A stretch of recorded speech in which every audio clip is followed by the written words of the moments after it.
човекот кој редефинира македонската мода е единствен Сергеј Верошлија. Сергеј, добре дојде во Штип. Јас ти посакувам добре дојде од Хајп. Ние сме на Fashion Day Штип. Каква е атмосферата, како си поминуваш? Еден од ретките настани модни за жал кај нас, меѓутоа ете се одржи повторпат. Здраво, поздрав до Хајп телевизија. Да, тука сум во Штип на моден викенд, модна недела. Само што заврши првата ревија, допрва ќе видиме што ќе следува, така да сакам да изгледам се, како изгледа, како е организирано и така. Фала ти за представувањето убаво.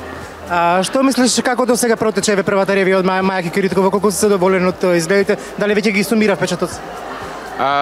Јас кога ќе видам нешто сакам да го isprocesирам.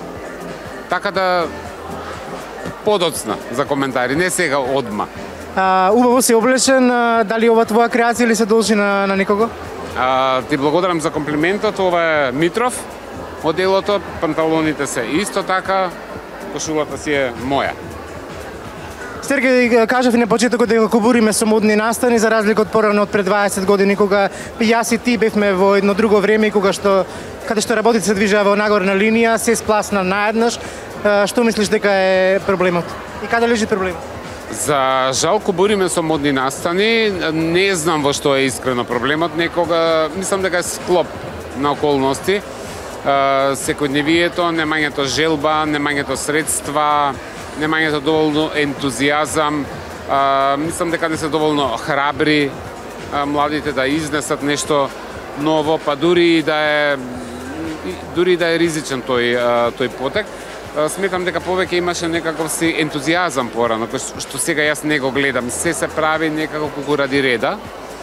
И тоа е нешто што ми смета. Порано работите се правеле многу со кејф. Дури имало работи кои и порано не е дека се било совршено нормално, меѓутоа имало тековни настани и случувања многу повеќе од сега. Ти беше еден од најхрабрите, можеби, во овие последни години, внесе новина и се внесе во еден ризик таков. Колку денес се исплати ризикот? Колку се исплати што? Ризикот. Зашто? За сето оно што го коментираш, што го зборуваш. Знаеш како, луѓето,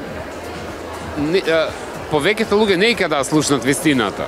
А јас не сум човек што сака да лаже или што умее да лаже. Јас нешто и да преќутам, мене по ликот ми се гледа што мислам за некои работи. Нема тука никаков ризик, освен што евентуално можеш да нарушиш некаков си однос или некој да го доживее тоа лично. Меѓутоа јас никогаш немам лоша намера во било кој коментар или во било која критика. Не ми е мене тоа целта. Мене ми е целта, ако посочам дека нешто не ми се допаѓало, тоа е, да, моje лично мислење, меѓутоа правам паралели и давам соодветен пример зошто не ми се допаѓа.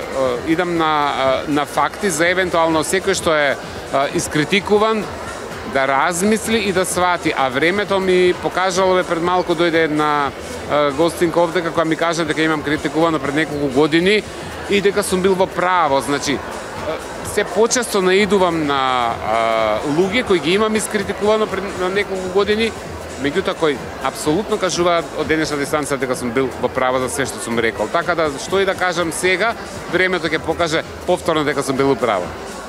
И за крај ќе те прашам кој е твој омилен додаток, го гледам окото на Фатија, мислам дека така се викаше. Ова?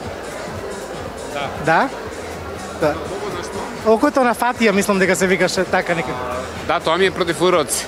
Да, тоа ми е против уроци, тоа ми е ново. Подарок ми е, така да тоа го имам денеска на себе. Ти благодарам Сергеј многу. Благодарам и на вас и поздрав до гледачите на Хајп ТВ МК.